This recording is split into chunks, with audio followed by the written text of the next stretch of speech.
Hello, everyone. Welcome to our closing call. I am so glad that you are joining. So, first of all, can everyone hear me okay?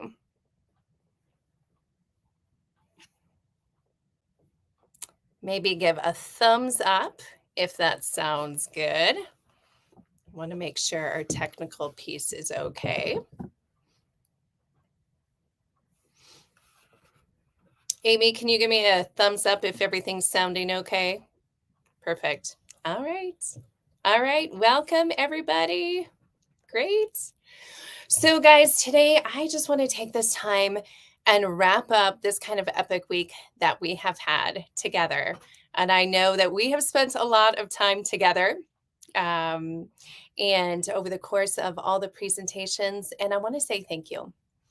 Like, it truly is an honor to be in this space with you. And it truly is an honor um, to really just have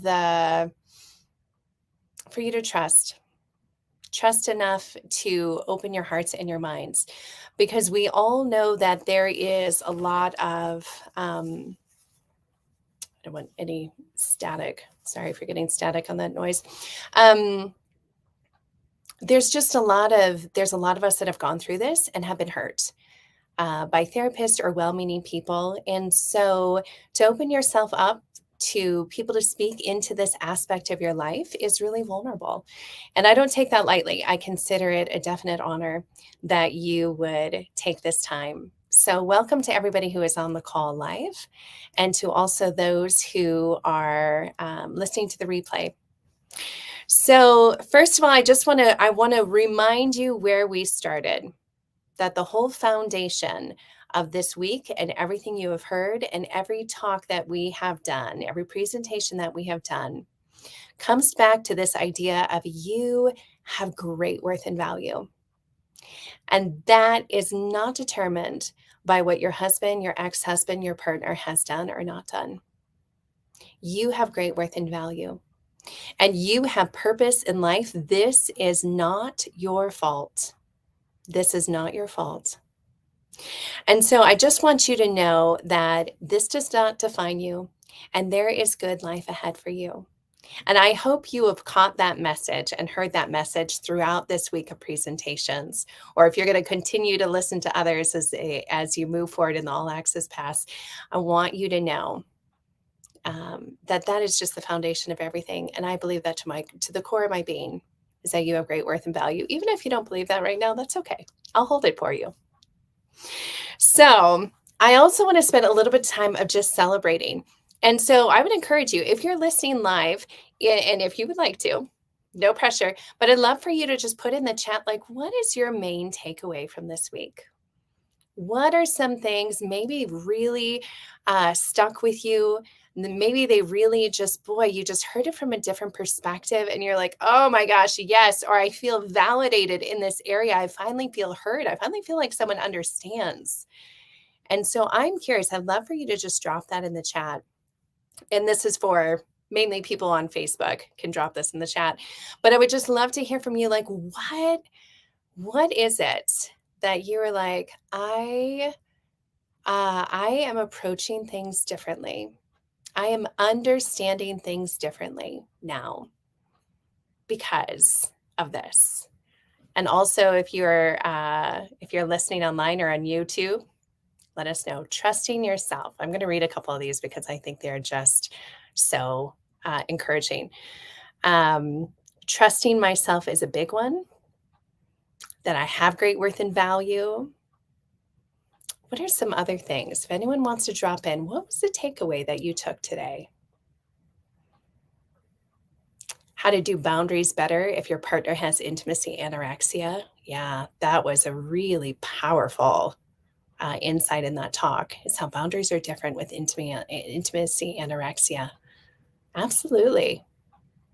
Great. I learned that there's hope. That's huge. Oh, I love that. Because to be honest, like, hope can be scary after betrayal, because hope is like, ooh, if I hope, then I'm opening myself back up to like the idea of vulnerability, and then that can be hurt again. Like that can be a scary place to be. So So leaning into hope takes courage. I want to honor that. That it's okay to focus on myself, not just him and his pain. Amen. Amen. In fact, sometimes, ironically, when you focus on him and his pain, it can actually shut down the whole healing process. So, yes, you focusing on you, your pain matters. Absolutely. Intimacy anorexia takes more healing than I thought. Yeah, that's true. That's true. Okay, so I am so glad. And guys, one thing, another message I want to give you guys is you are not alone. And I hope this is a encouragement. But there were over 4,000 people who participated in this conference. There were over 4,000 attendees from over 70 countries around the world. Around the world. Like, you are not alone. And how amazing that that many people took the courage to tune in this week, that that many people from around the world across cultural barriers took a step towards healing this week. Like, that is amazing. That is amazing. That gives me goosebumps. So I am so glad and so honored to be on this healing journey with all of you. So, what I really wanted to focus in on for our time together, and what we're going to do, let me give you an overview of this closing call. So, we're going to talk a little bit more about next steps. I'm going to answer some questions that I've gotten as far as wrapping things up. And then our sponsors are going to join us, and we are going to have a live Q&A time. So you may have noticed in the email I sent out this morning that we have opened it up and asked for your questions, and we have gotten them. So we have a list of questions that are burning on your guys' heart and mind, that especially after this week, it's like there are still maybe some things more personal to me, or there are some things that I want answered. So of course, this is anonymous. Nobody's name will be mentioned. But we're going to go through a bunch of those. So they're going to join us. The sponsors are going to join us, and we're going to switch to the Q&A in a couple minutes. But first, before we do that, I want to focus on you and your next step.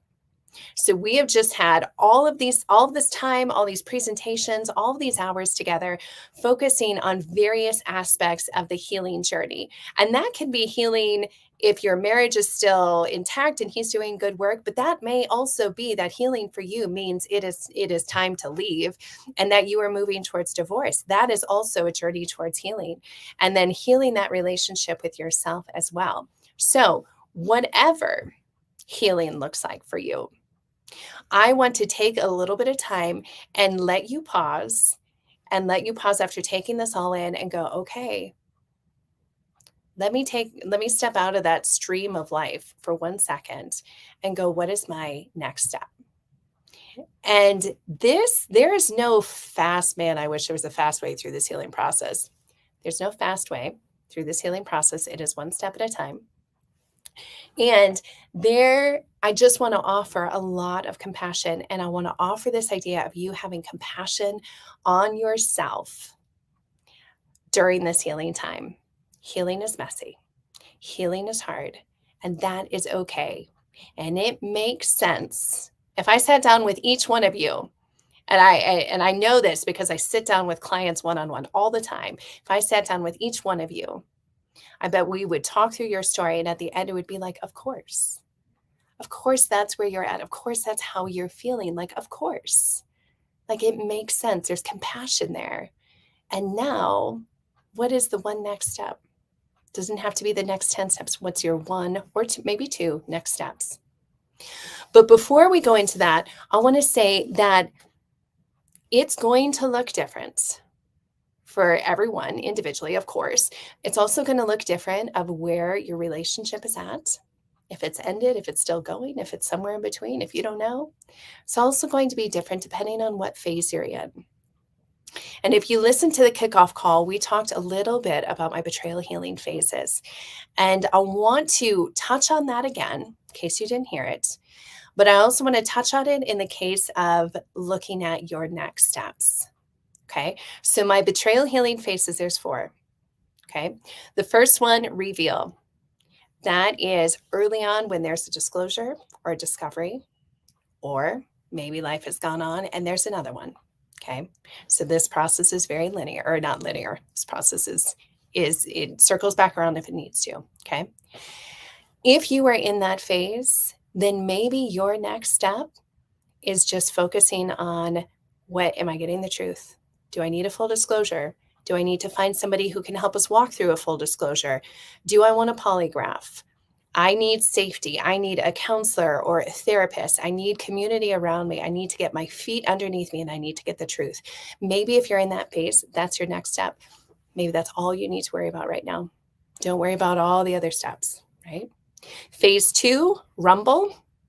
And this is after you have disclosure or you know you're not going to get disclosure. Okay. Then this is that piece of that messy middle of, okay, is my partner, is my husband going to do the work or not? And while you're waiting to see about that, there's all this like, do I want to stay in this? What are my boundaries? What are my needs? My voice, grieving. The grieving process is the healing process.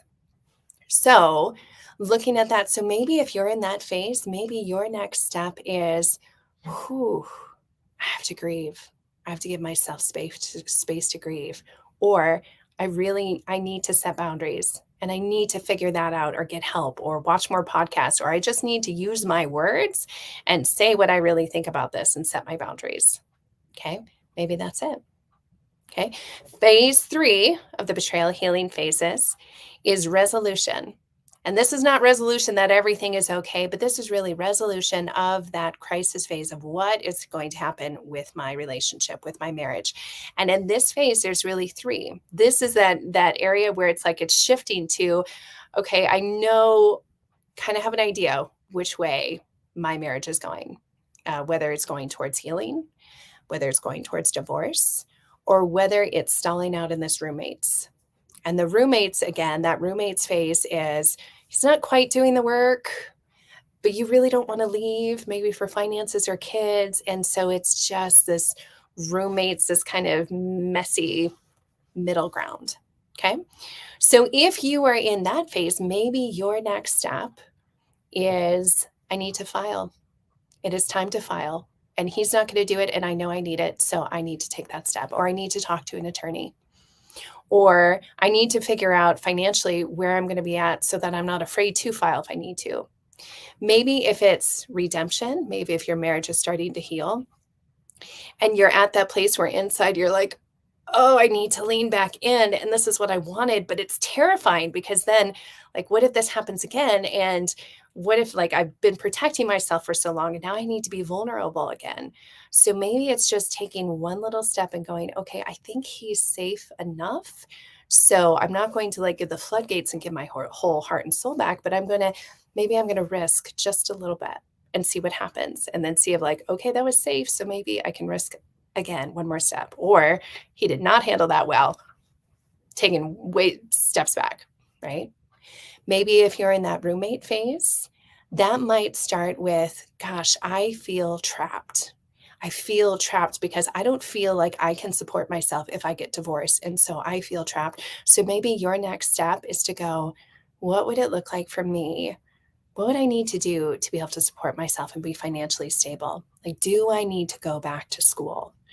Do I need to actually face my fear? And maybe I really am employable and I'm just afraid that I'm not, or I haven't because I've been raising my kids or I've been homeschooling or whatnot.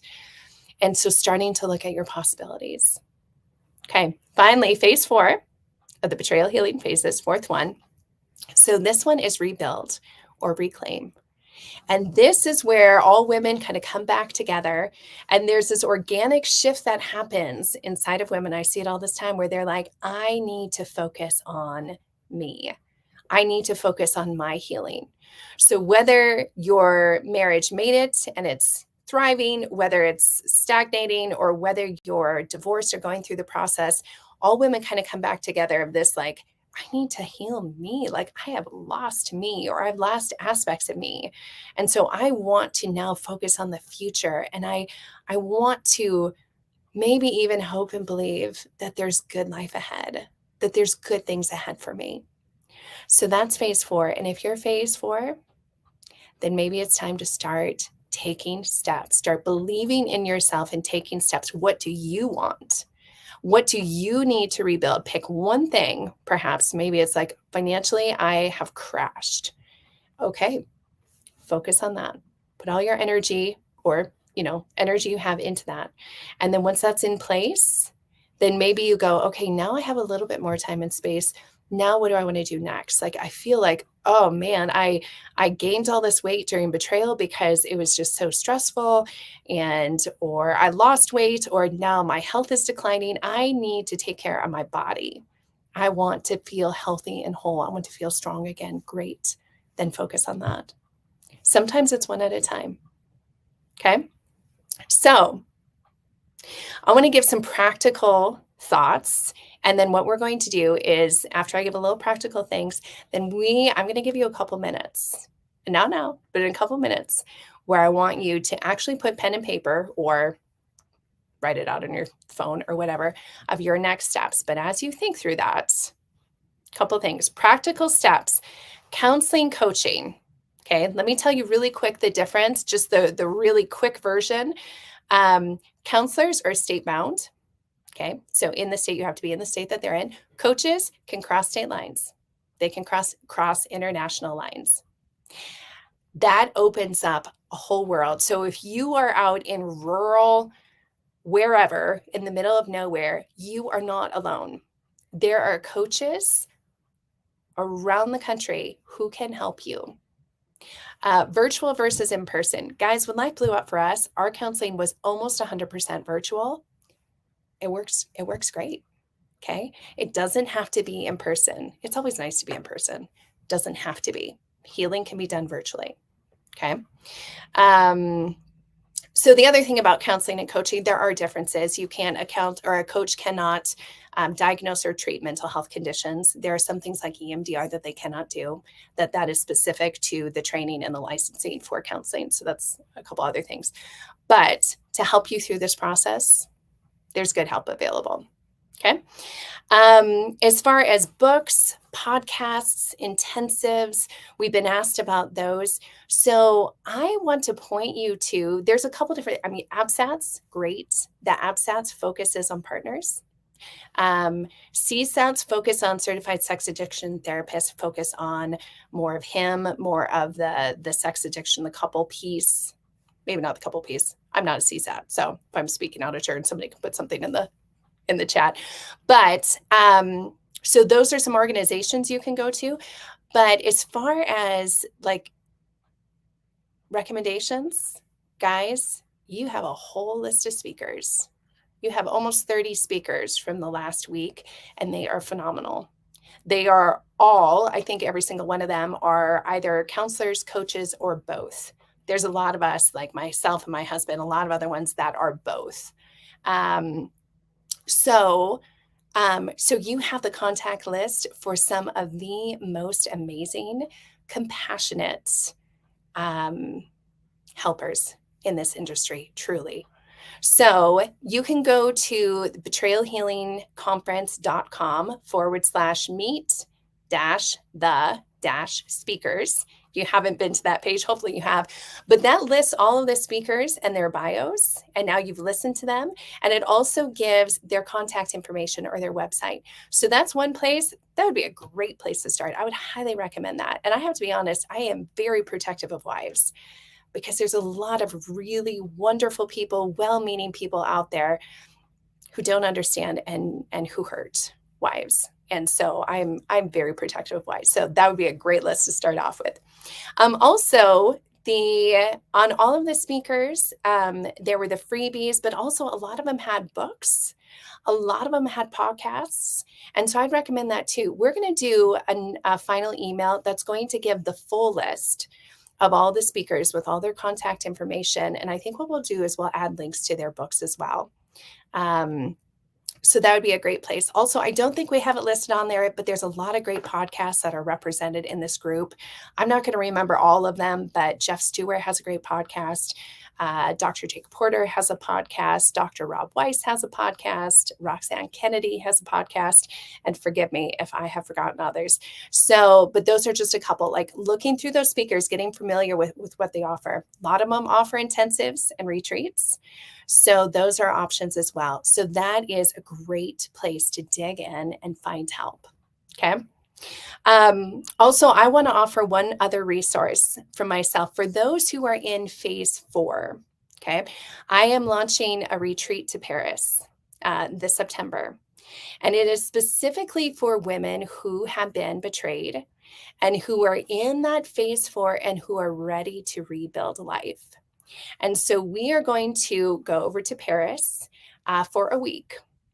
And we are going to dive in to aspects of, first of all, we're gonna look at like getting the lay of the land. Like, where are you at?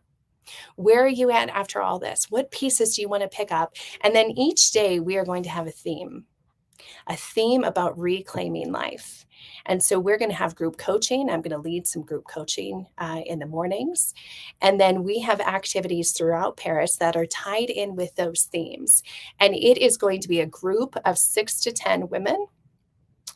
And it is going to be a chance to heal within a safe community of awesome women who get it. And so the opportunity for camaraderie, the opportunity to heal together, to move forward, and to do so in Paris, it is going to be amazing. So personally, Paris has always been part of my healing retreat. I spent a couple years living in Switzerland. And so I would jump on the train and go over to Paris to have a personal retreat when I needed to reconnect with myself, when I need to just calm, when I needed to just get some new vision for things. And so I would go over there. And so over the last 20 years, I've gone back and I take a week. And this is part of my self-care now, is I take a week where I get on a plane by myself and I go to Paris and I walk the streets of Paris and I eat chocolate and drink wine and take in the river and the beauty.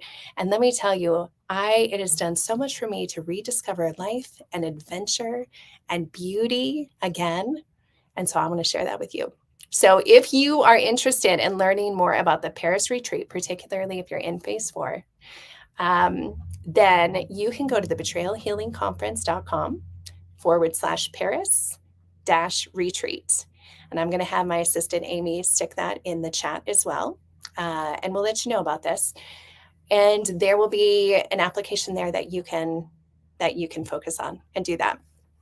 So one more thing, maybe you're like, okay, you talked about all these phases. I'm not exactly sure where I'm at. There's a quiz that you can take that will help you. And it will not only help you tell you where you're at, but it'll give you specific encouragement and validation for the specific place that you are at. So that is Betrayal Healing, not conference, just betrayalhealing.com/quiz.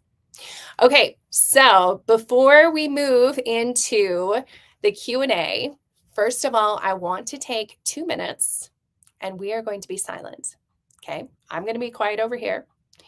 And I want you to write down specifically for you, what are the 1 or 2 next steps for you? Maybe you have a whole list. Maybe it's hard to think of any, but I'm going to be quiet. I'm going to give you 2 minutes and then we'll come back in.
15 seconds.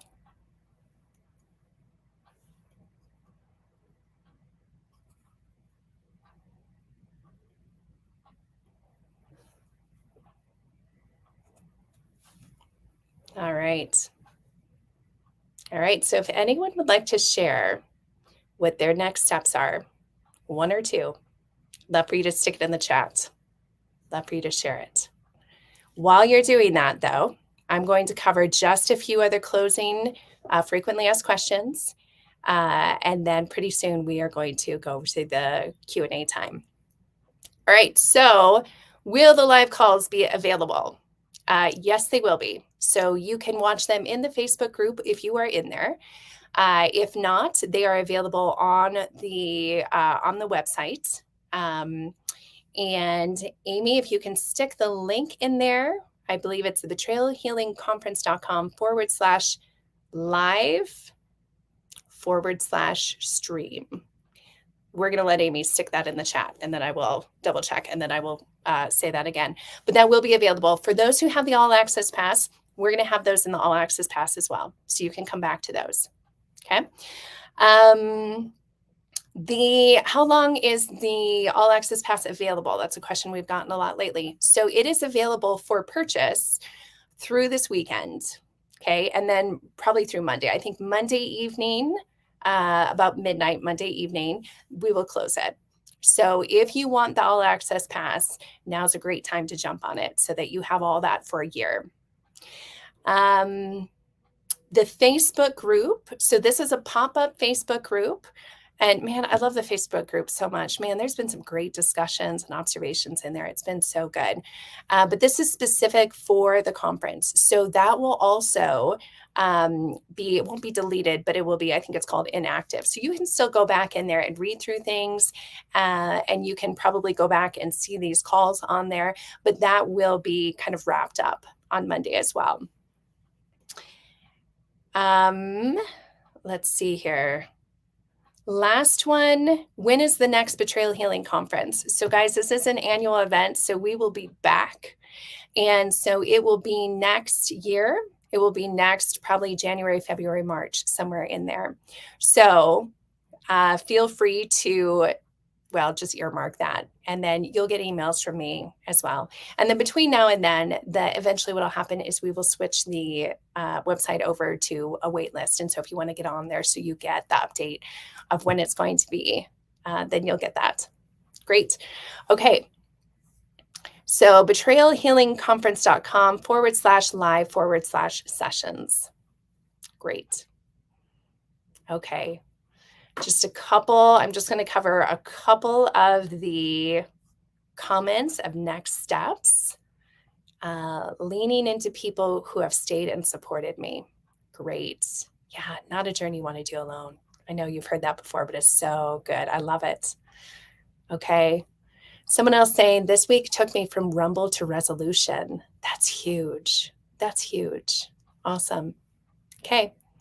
Next step. Another one for me to lean back in. He is safe enough. So it's time for me to try. I want to honor that. I want to honor that that is awesome and it's terrifying and you can do it. You can do it. Great. Okay. Let's see here. Great. Okay. So I'm going to start to switch over.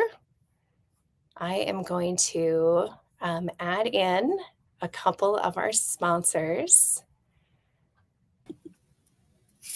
This is Nathaniel Gustafson, Jessica Lamar, and Debbie Lacer. And can I just give a shout out to these guys for sponsoring? I'm not hearing you, Tammy. Oh, I can hear you, Debbie. Let's see here. Give us all a sec, guys, while we deal with technical stuff. Daniel, Jessica, can you hear me? Okay. Yes. Can you hear me? Yeah. Yes, we're good. I'm not quite sure. I'm not hearing anyone. Do you hear me? We do hear you. Yeah. So, let's see here.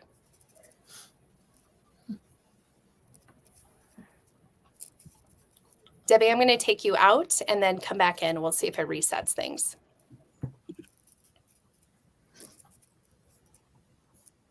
You gotta love technology.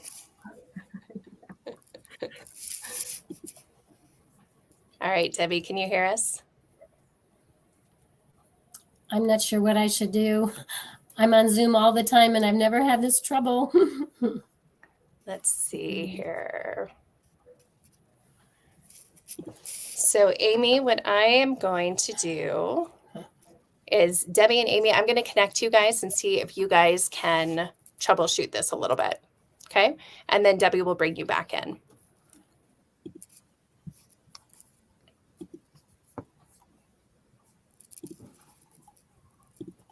All right, guys, just give me a second.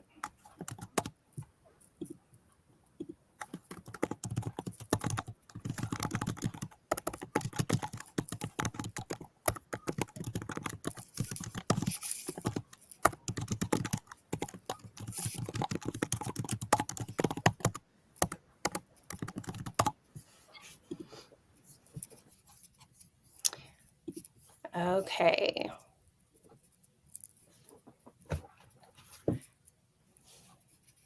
Debbie and Amy, I have connected you guys via email if you guys want to troubleshoot. Okay, so guys, we're going to launch into the Q&A and get going here, and then go from there. First of all, Nathaniel and Jessica, why don't you guys just introduce yourselves? Just give us a minute or two worth. Nathaniel, I know that several of the people have heard you so far. Nathaniel is also my husband. But I want to make sure that Jessica is also introduced. So Jessica, why don't you lead the way? Just give us a little intro to who you are and your organization. Yeah.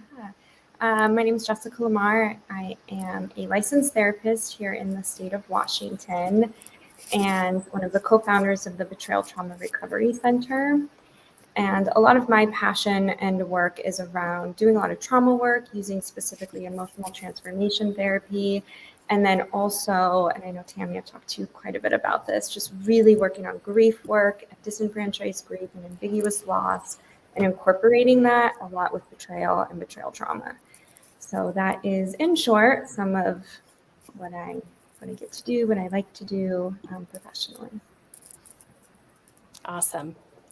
And guys, Jessica is one of the things I love about their organization is that, for this conference, we are mainly focused on women who have been betrayed.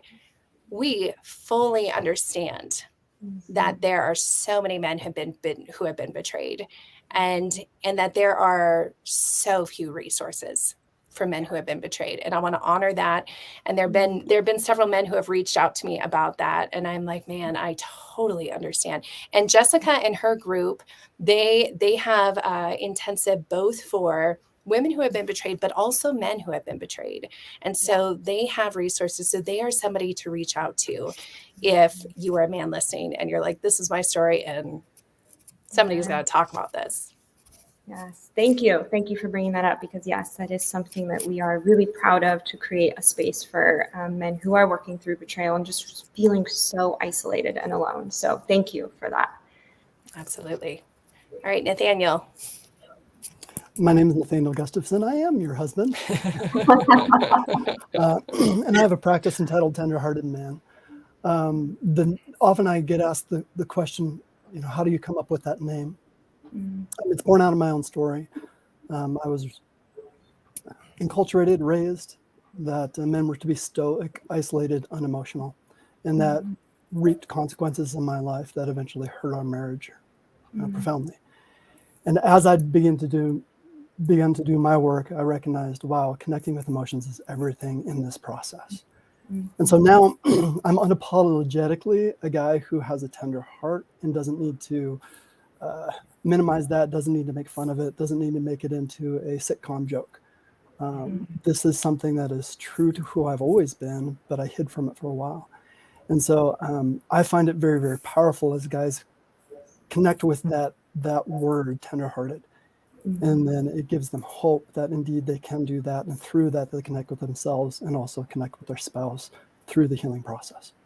Mhm. So my practice is here in Castle Rock, Colorado. I'm a counselor, but I also offer coaching for those who are maybe out of the country, out of state. Mhm. And guys, one thing that's so I think unique about Nathaniel's approach and just who he is as a counselor is he ideally works with a couple together. And man, I love this method because I find that the best healing is done in relationship. This is also how we did our counseling when life blew up, is we did it together. And the focus was always on him. I guess he's on that side. The focus was always on him, but boy, it gave me a space and it helped to heal the whole process. So he is able to very uniquely work with the couple while holding both and keeping the wife safe in the process. He gets it. And if you listen to the interviews, like, he gets it. But I think that piece is very powerful. So, Yeah. okay, I'm going to try to bring Debbie back in here. Hi, Yes, Debbie. hello. Thanks for Can you hear us? including me. I had a little issue with my audio, but I have it figured out now. So Great. Can you hear us? yes, I can. Woo! Good Yes, job. Go yay. team. Technical. That's right. So, Debbie, I would love for you just to spend a minute or two sharing about yourself and your practice as well. Mhm. Well, I'm Debbie Lacer, and I'm a licensed marriage and family therapist from the Minneapolis, Minnesota area. And yes, we did finally get rid of our snow last week, so that's been wonderful. My husband and I co-founded Faithful and True any number of years ago, and actually walked through our own journey over 30 years ago. So I guess you could say we're kind of pioneers in terms of bringing this story into the light. Well, we've been talking about it for a long time, but in terms of back when there wasn't a lot of help for sex addiction or betrayed spouses, we were very fortunate to have been able to be in counseling with very gifted therapists who had been trained by Virginia Satir. Any of you who have moved through counseling techniques and used hers. My husband also had the opportunity to go to inpatient treatment, which is not very available today at any kind of a affordable price, let me just say. So many things have changed over the years, but what that did was lead us both into really using our careers to lead out of our story. And I would say that Mark for sure did that way before I did. I kind of dragged my feet on that. I was also working in another company that I had developed. So it was later in my life that I went back to school for my master's degree and joined Mark in working at our counseling center here in Eden Prairie. Awesome. Yeah. And so Debbie's group, they have a podcast, they have intensives, they do groups, they do counseling.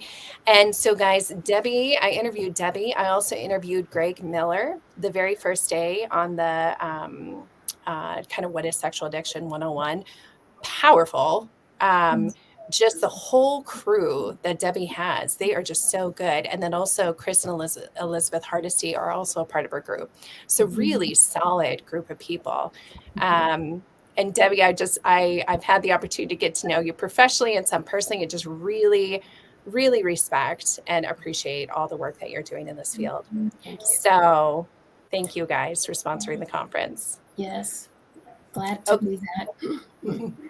Okay, so guys, we're going to launch into some questions, and I'm going to start some out, and then guys, whoever wants to answer, just go ahead and chime in. So the first one that I want to start off with, and this is a question I perhaps get most of all, and that comes through most, is it even possible to love, to trust, to respect my husband again?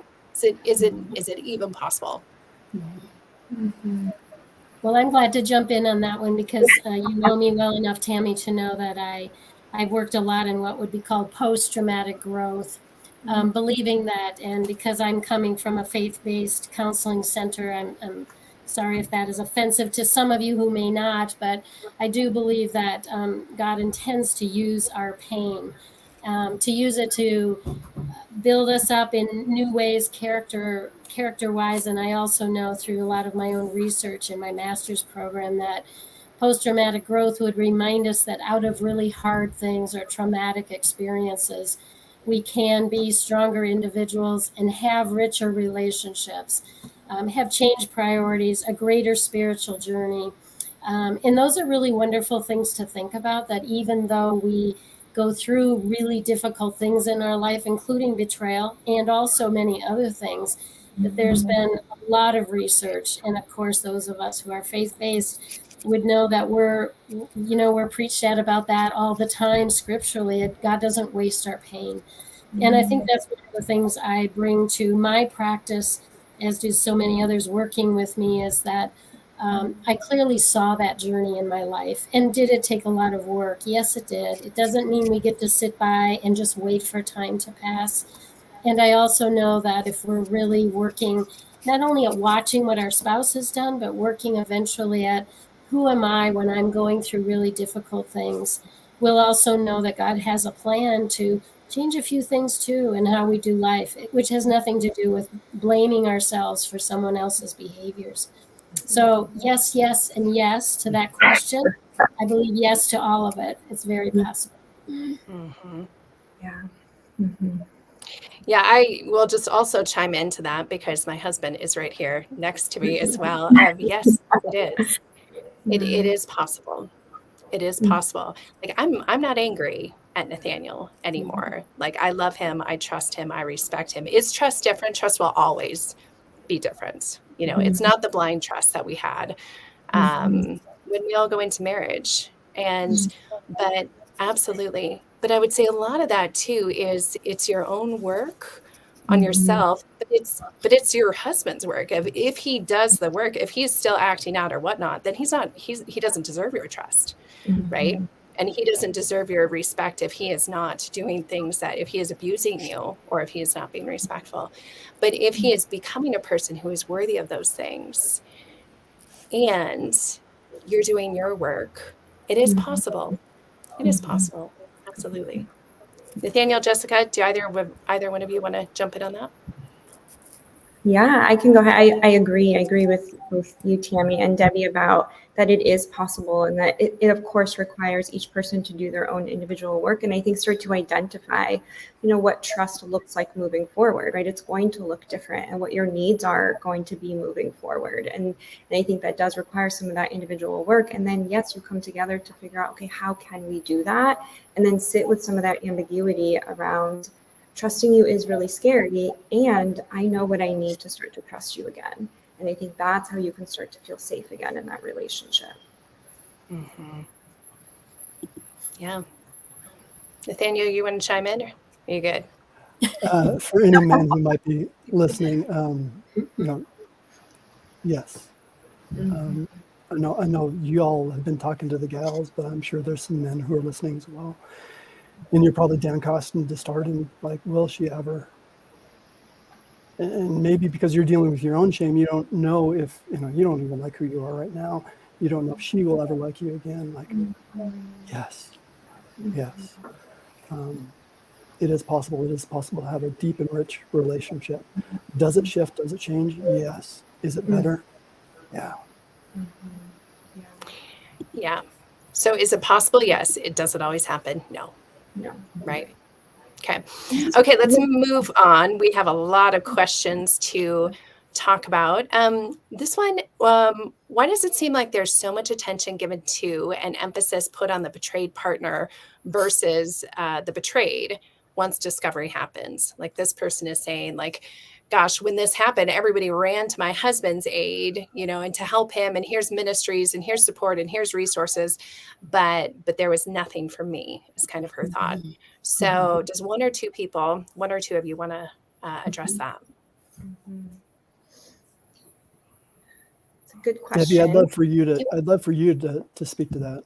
Yeah, I'm glad to speak to that too. I don't always want to jump in first, but maybe because I've been in the field for over 30 years, I do have sometimes a different perspective than a lot of people who are just discovering things recently.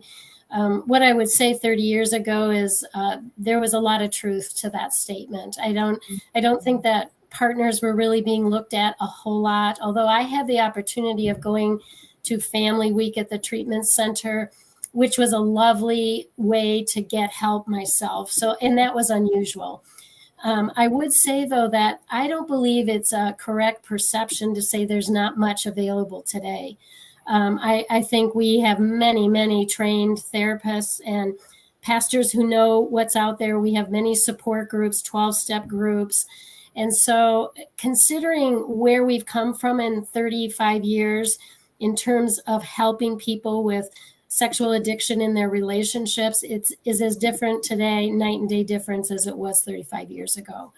I believe what's true is we'll probably continue to grow help for both sides of the relationship. And sometimes we just simply have to ask more questions or talk to people to know what's out there. I think when I run into women who say there hasn't been much help, it may also be true that they're very isolated and they don't want to talk about it. And they're afraid to share their story with anyone. And maybe their husband is too, and they're both living rather isolated. And so if we really want to get well and find healing from this devastation, sometimes we're going to have to get out there and, break through that uncomfortable kind of withdrawal place we might be in, to ask a pastor if he knows of anything locally, or start calling counseling centers to see who has been trained in this field and works with sexually addicted couples. But there really is a lot of available resources out there. So I hope no one gets discouraged by that. And Debbie, I would agree with you, but I would say if you don't know where to go or where to find it, it will absolutely feel like there's not a lot. Because I know when life blew up for us, like we were in the middle of nowhere, and it didn't feel like there was anything, because I think nobody prepares you for betrayal, right? So it's like, I wish there was a handbook, or I wish there was an automatic, like, oh, you've been betrayed. Hey, here's this list of all these amazing speakers and whatnot.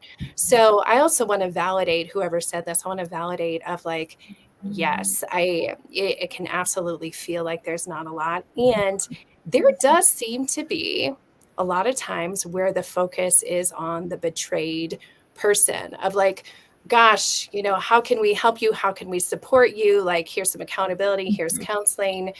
And sometimes I think it's because they don't know what to do with the betrayed spouse. They don't, because it's messy. And, if you're anything like it was for me, my emotions were up, down, all around, and I was angry and I was sad, and they didn't know what to do with that.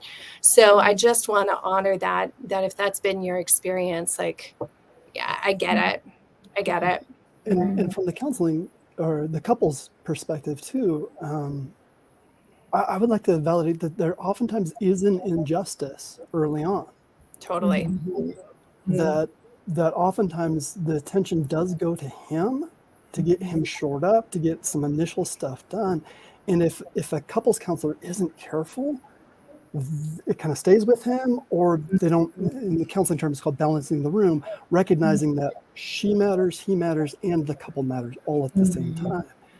And so there is a tendency, especially early on, for him to get the attention, Tammy, kind of like what you're saying, because, well, we know how to work with that initially.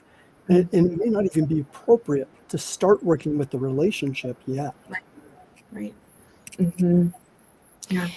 And this is where I would also say that, Nathaniel, you talk about balancing the room. It is a totally different skill set to work with a couple than an individual. Yes. And so this is where, even where people may be great counselors and really even know this stuff, it is a different skill set. Like me, I'm a horrible couples counselor. I do not work with couples because I don't balance the room well. That is not my skill set.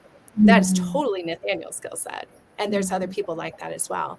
So, yeah. So also, like, hey, if you are not getting the help you need, you deserve it. You deserve it. Yeah. I would reiterate that too, Tammy, that in our counseling center, we will always recommend individual work along with any kind of couples help we might be offering.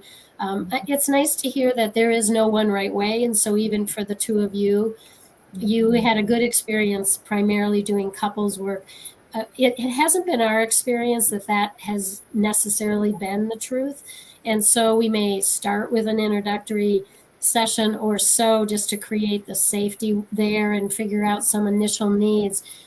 We're always going to recommend, though, that each of them have their own individual counseling and hopefully eventually group also to attend. We do counseling groups, but there are also just a lot of support groups out and about. So whatever it is, having other community around you, we feel is incredibly important as you start on this journey. Awesome. Thank you. I love all the different perspectives, and everybody jives differently. So I just love that there's different perspectives and, like you said, different way of healing. So guys, next question. And this one is referring back to Dr. Greg Miller's talk about, sobriety and recovery versus sobriety. So I'll just read it. He said, this person said, I listened to Greg Miller's webinar's presentation, and he mentioned that there are men who are sober but are not in recovery, and men who are in recovery but are not sober. Could someone define what recovery really is? So what really is recovery? What does it look like? Yeah, I can feel that one pretty well, I think. So in Alcoholics Anonymous, they have a term for somebody who's sober but not doing the right type of work. They call it a dry drunk. Right? Same in this realm as well. There's maybe somebody who is not acting out, but they're not doing any of the deeper character heart work that we would consider is good recovery. So he might be pointing to, hey, I haven't acted out, I'm not doing that stuff, but he's still getting angry at the kids, and he's still a jerk to his wife. And like, that is not good recovery, because good recovery at its core is character-based change. And when that starts showing up, that's good recovery. Yeah, and I think recovery is also really rooted in the long-term potential, right? So when we think about a recovery process, right, it is about longevity. And when I think more about sobriety, it is about like that day-to-day, right? So, okay, today, right, I didn't act out, or I didn't take a drink.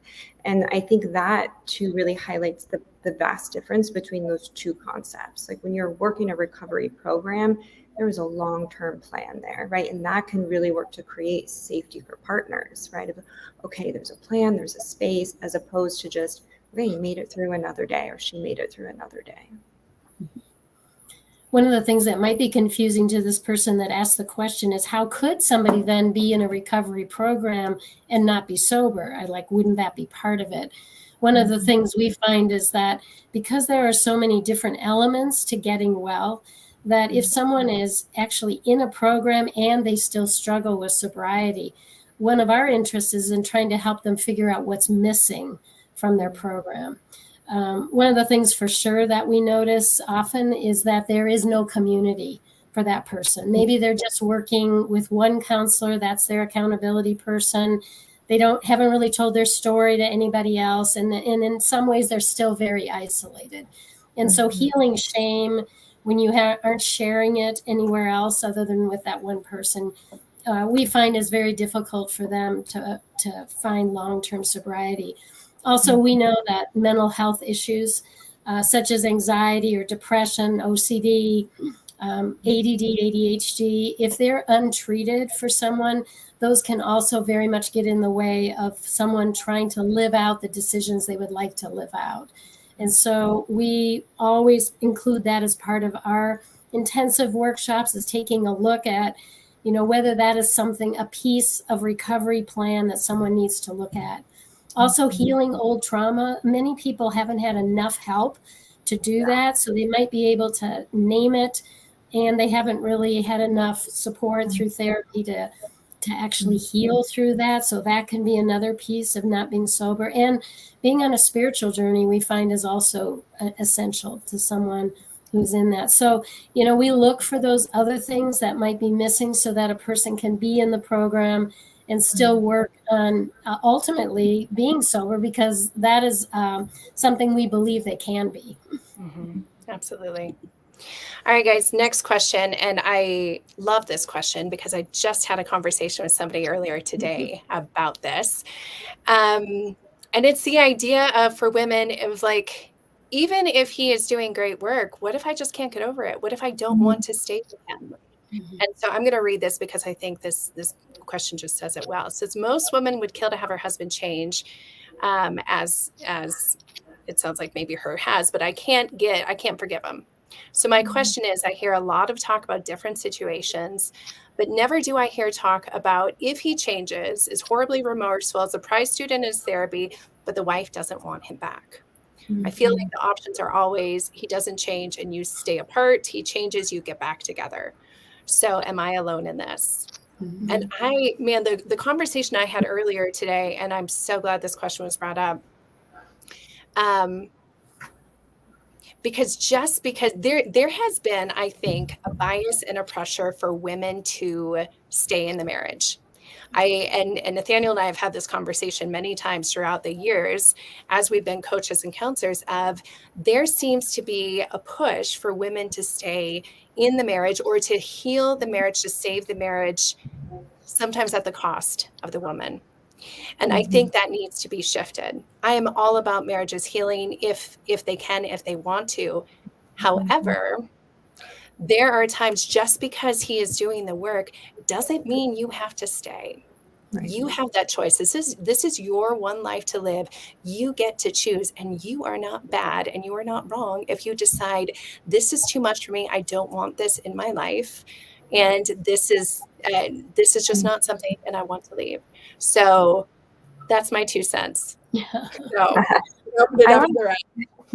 I just want to piggyback off what you're saying really quick. And I think in that question, the woman had said, I can't forgive him. And I think to piggyback off of what you're saying, Tammy, is that you can forgive him. And that still means that you may not want to reconcile. And so not limiting, I think, ourselves or, yourself to say, I can't forgive him, therefore I won't be with them. I think both can be true. You can forgive and you can still say, no, this is not right for me. Or it is right for me.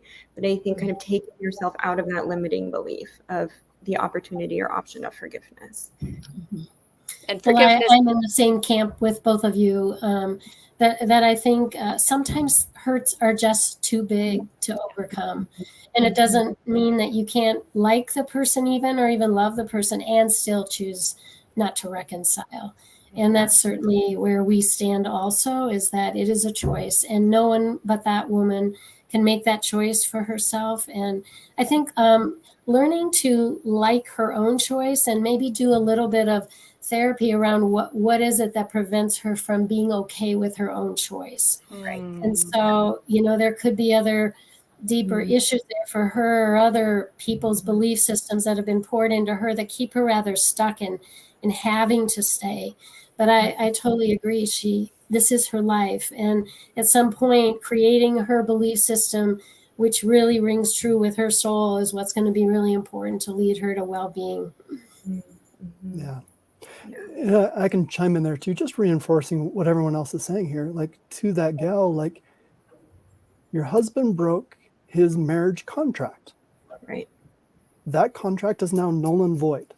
You don't have to go back to it. Right. Yeah. Okay. Another thing I just want to touch on is this idea of, for women who get divorced so many times, it doesn't mean you don't still love him. You can love him and you can care for him, and you can still make the choice to get divorced.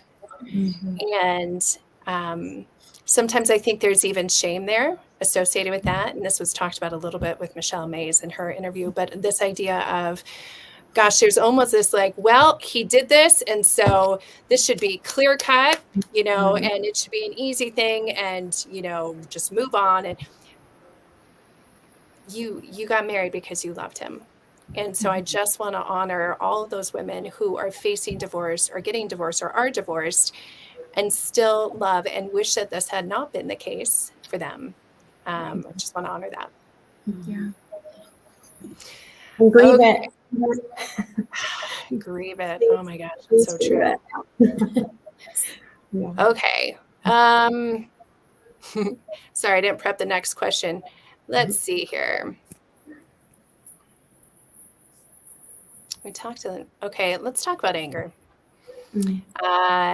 Next question. This is about, how do I handle my anger that my husband was unwilling to do the work, and he hasn't acknowledged the impact, even though he did a disclosure and passed the polygraph, but my gut says it wasn't the full truth. And this person ended up with a lot of struggles. So her question is, how do I handle this? Like I am angry that my husband, I'm angry he hasn't done the work, and I don't think he has the full truth, even though there's other stuff. Like, how do I handle my anger? Mm-hmm. Well, I'll jump in on that one, I guess. And it's true. I think all of us who have been in this situation, betrayal just by itself, let alone being with a spouse who hasn't done work, would in fact create a lot of frustration and anger. Mm-hmm. And I think what's important is to know where to go to be heard about that, other than maybe from your husband, who is not going to be able to give it to you, probably if he's not doing the work, or maybe even doesn't believe that what he's done isn't that big of a deal, or whatever he might be believing. But ridding yourself of anger is going to be so important for your own physical and emotional well-being. Anger has a way of just being like a cancer within us, I believe, and stirring up all kinds of physical issues within us when we carry resentment and anger. This is where I think your own counselor, having your own counselor, and being in a group of other women who understand this kind of a journey become very helpful, so that you can share things about your story and be heard about that there. I think there are also many, many ways that we work with women in letting go of some of their anger, whether they're physical ways of doing that. Punching bags seems to be one of the things a lot of women love getting these days, hanging them in their basement, and it's just a real physical way to symbolically let go of some of that. Kickboxing. I had a woman who was cleaning out her home and ordered a dumpster, and every time she was throwing things in it, she did it with just releasing some of the angry things that were inside of her. There are many ways that we can learn to let go physically of our anger. I think journaling is another way that many therapists talk or encourage their clients to use as a way of talking about their story, just ongoing. The truth is, whatever works to get it outside of you is going to be helpful for you. Mm-hmm. And so I think that's, again, where therapists can be helpful, to be one of those people that hears and understands that and leads you to some other ways of doing that. I always say too, that anger is a messenger for something you need. So I always help clients figure out what those needs are. And it could be, for this woman, if her husband's not doing the work and she still doesn't believe him, maybe she needs some time away from this relationship to really get clarity in her own mind about what are going to be her next steps here. Or maybe she needs to decide, not to be sexual with her husband if she's not sure he's really sober. There are many choices she can still make about her emotion of anger, and figuring out what she needs is one of the best ways to also start to get rid of some of that. I think anger, to piggyback off what you're talking about, Debbie, is right. It's that external expression, right, of the pain. And so if whatever modality you use to release that anger, then that's going to give you the opportunity, right, to tap into what's underneath there, whether it's that sadness or that grief or loneliness or feeling of abandonment. And then you're going to be able to really target that wound and look at that to then, I think, really identify, these are my needs. This is my next step. So take that step, hit a punching bag, do it, whatever it is you got to do, and then allow yourself to do more of that inner deep work. And I love that. I'm also going to offer perhaps a different perspective. I was a big fan of anger. When I flew up. Nathaniel and I did a whole presentation about that. So you guys, if you haven't listened to it, you might want to. Couple thoughts for me. Anger was vital to my healing. Because it helped me set boundaries. It helped me find my voice and my power, which I did not have prior. It was very important. And for me, the verbal expression to Nathaniel. Now, Nathaniel was safe. Here's the clause. If your husband is abusive, if he is not safe, then it definitely needs to be directed elsewhere. So I want to honor that there is a lot of abusive situations out there. Nathaniel was safe enough to take my anger. But there's this book by David Clark, and he talks about this idea of pumping the well of your soul dry.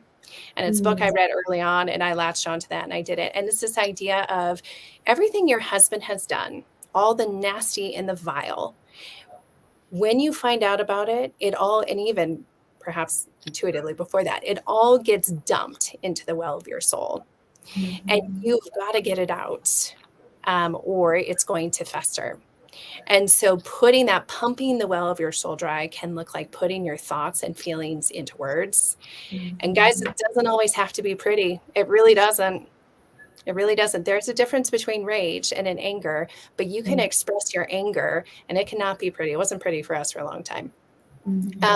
But by doing that, it's got to get out of you. Right. And I do agree that the physical part is really important, especially for calming your nervous system. My favorite was taking plates and throwing them and breaking them in the garage. It was very therapeutic. Highly recommend. But to get that out is really helpful. And I really want to honor the anger, because I find a lot of women, this is where a lot of women get stuck.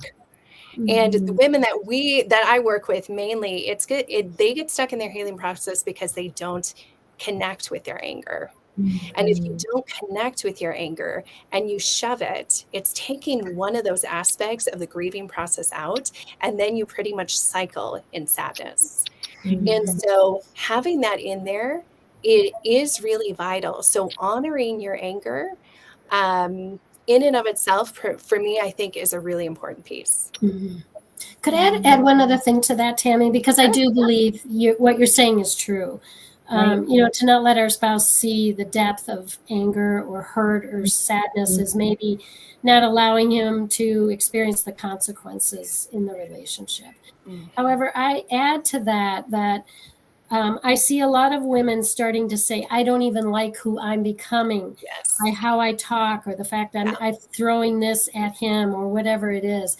That's where I like to help women make sure they're taking a check on their behavior, so that they're not becoming someone they don't even respect and love themselves.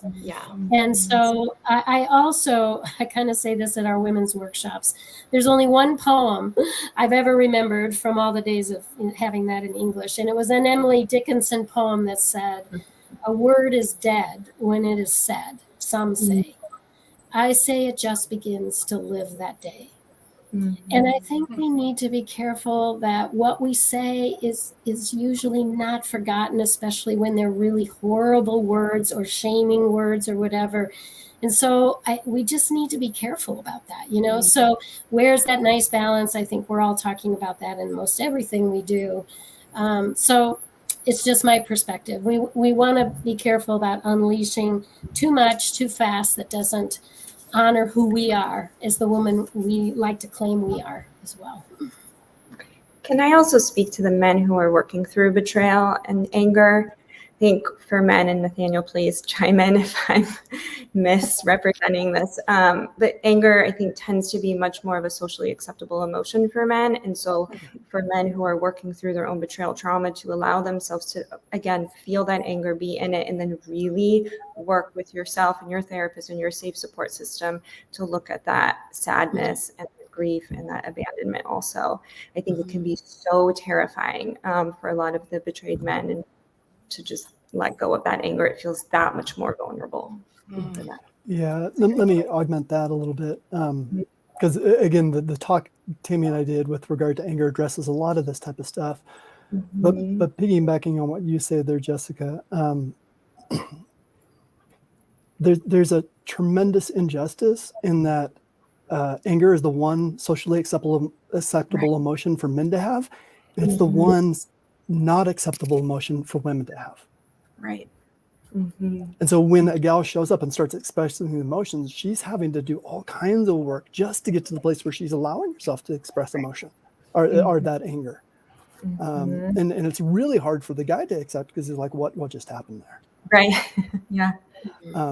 And we need to be able to accept that and work past it. So Nathaniel, I'd love to hear your thoughts a little bit more. I'd love to, for you to speak about this anger piece. Direct me a little bit more, would you? Let's see. I don't remember what so much the possibility. was. I don't remember either.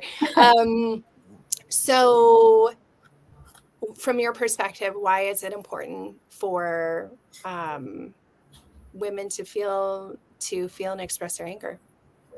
for everything that we just said with regard to her health and her grieving process. Oftentimes anger functions as an emotional stiff arm away from the softer, harder emotions, sadness and whatnot. And so what we know of grief is you have to have both of them in order to move on, just like you said, Tammy. From the guy's perspective, just kind of like you alluded to, it's like going to the gym and getting the best workout you've ever had for a guy to be able to experience his wife's anger. Because we've been avoiding hard emotions all of our life. Now she's giving us a prime opportunity to deal with profoundly difficult emotions and not run from them. And so there's a prime opportunity for our guys' development in that motion, but then there's also an opportunity for the relationship as well. I often liken it to forging two pieces of metal together. And in order to forge two pieces of metal together, you need heat and pressure. And your relationship is the most pressure and the most hot it's ever been before. And done well, both expressing and utilizing that heat and pressure and staying together in the midst of it. So guys, empathizing, validating her. That, when it's done, can actually unite you in a way that you've never been united before, as if you're one. But if you pull back because it's too hot, too much pressure, if you separate in order to cool down, you're not going to be able to leverage that in order to strengthen the relationship. Nathaniel, may I ask you a question? Yes. One of the things I worry about when we give carte blanche, do anger, it's good for you to get it out, it's good for him to endure it. My fear is that if we're not careful, we learn to tolerate abuse within our relationship. And that's where, I guess, again, I think there are limits to what anybody needs to tolerate in terms of their emotions.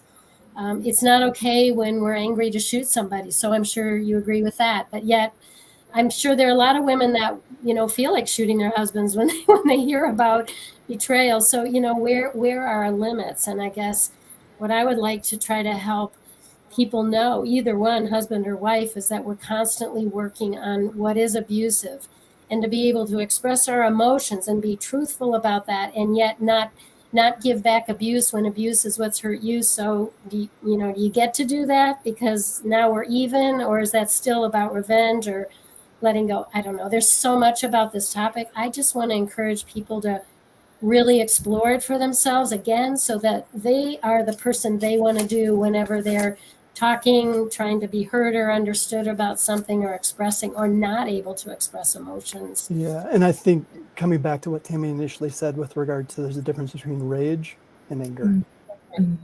And anger is controlled. Okay. Rage is not. I would agree with that. Yeah. And the way I would define, personally, how I define the difference between the two is that rage is when you're disconnected with your sadness and disconnected with all those other emotions. It's like when it's a free for all, you're just going to let it blow. Like that is rage, and that doesn't actually help process the anger.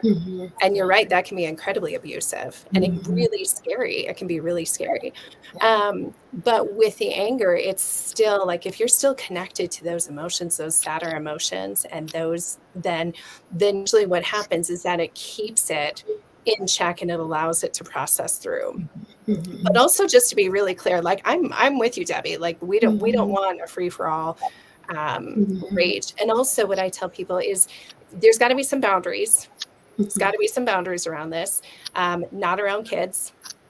Don't do it around kids. Don't get into all this around your kids. Like that is going to harm them, right? And don't hurt him. Don't hurt property.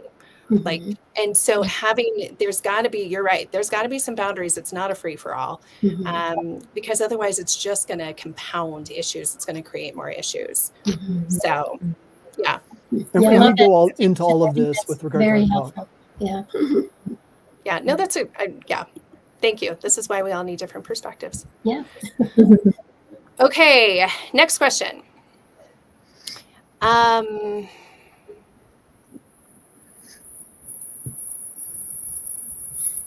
Okay, so this one's a little bit different. And Nathaniel, maybe I'd like you to just field this one, and then we'll move on to the next one. But this person is writing in, and her, well, she says, I have a deep desire that my partner, like many, is committed to just, oh, she's saying her partner is just staying sober. But he has no accountability. He has no community. He's not really doing anything. And they're in a part of the world where there's no emphasis on betrayal trauma. There's not a lot of this, all the resources we have available here in the States. She doesn't have it in the country she lives in. And so really she was asking, like, what words would you speak to my husband who is satisfied with staying sober and not doing anything more? So Nathaniel, can you just speak to that one? Ooh, that's a tough one. I know I'm putting you on the spot.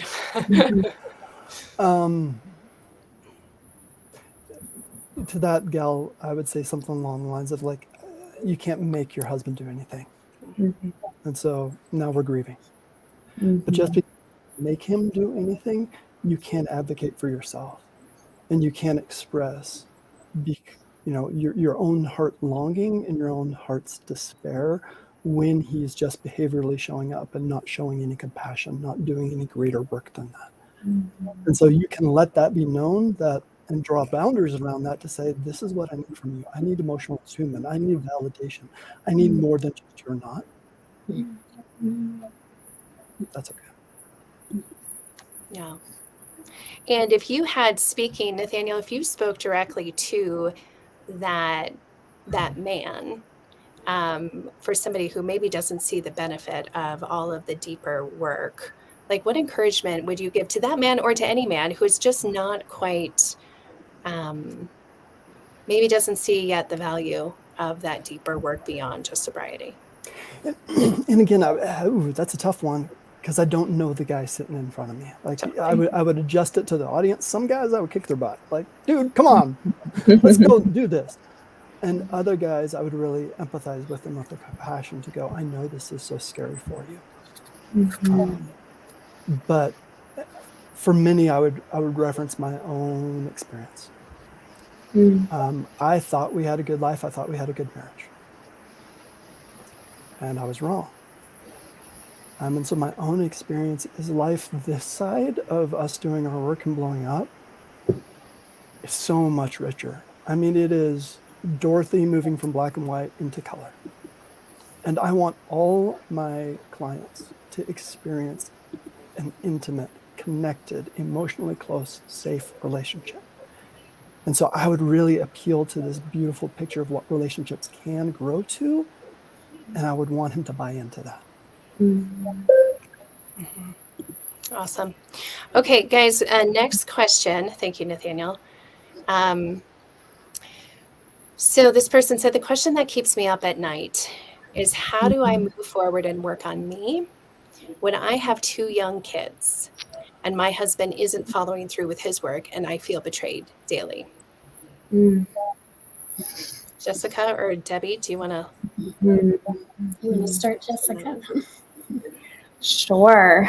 It's a wonderful question, a great question. And I think how you move forward, there's many ways to move forward, but the first thing that comes to mind for me is one, to acknowledge, right, the pain and the difficulty, and then working to create, at least to find, even if it's the smallest space of safety for you.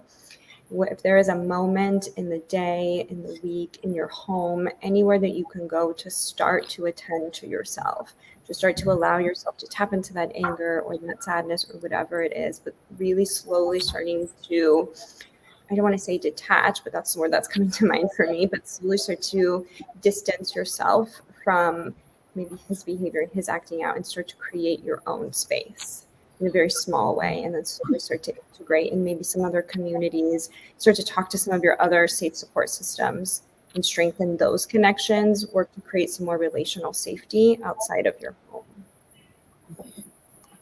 Yeah, I would tend to agree with you, Jessica. I think that self-care piece is a really great one to start with, and that can be done in very small pieces, even getting more time away, either finding someone to help with the kids a bit during the week or asking your husband to be available more so she can go and read about this thing, connect with other women in groups. I highly recommend that. I probably say that way too much And faithful and true, we consider it essential to people getting well.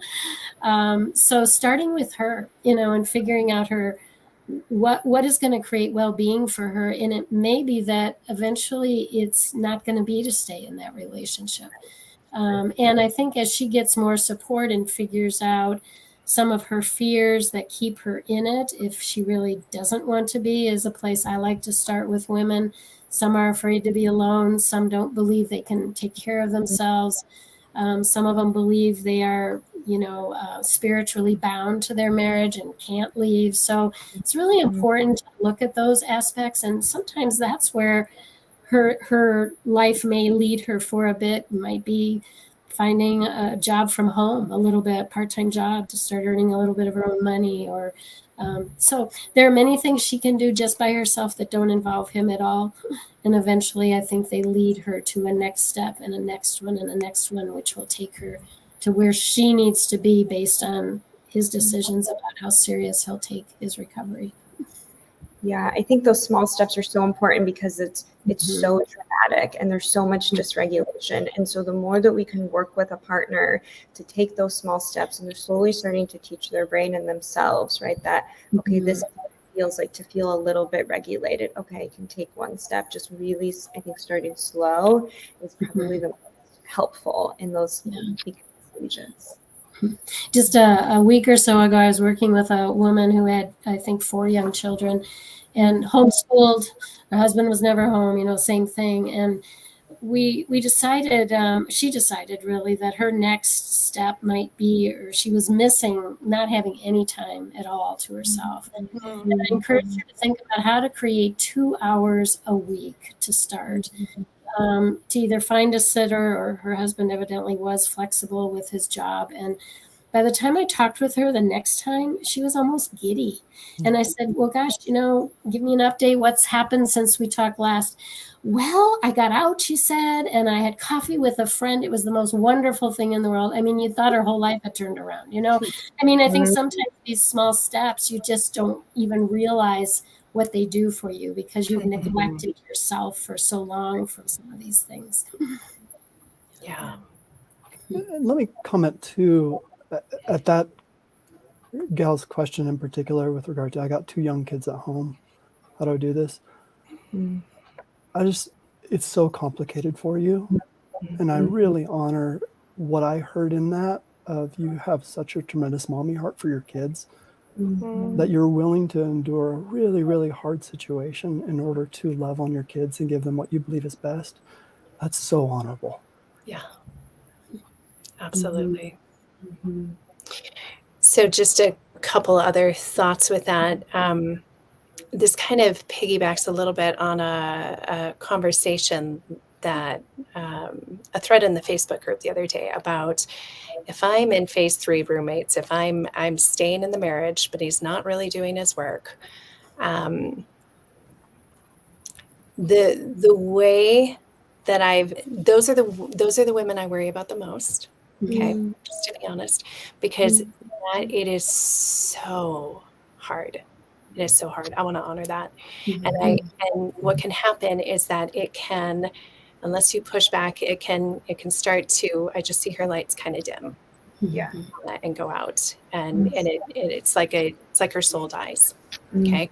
And one of the questions back in this Facebook group was, does it have to be that way? And no, it doesn't. But I think where I have personally seen where it works is when there's a large degree of healthy detachment, where it's like, I am choosing to stay because right now I feel like this is what's best for my kids, but I am being continually hurt by my husband. And so I need to detach from my husband. And that doesn't mean I am cutting off. It doesn't mean I'm rude. It doesn't mean I'm stonewalling, but it does mean like I am no longer looking to him to meet my needs.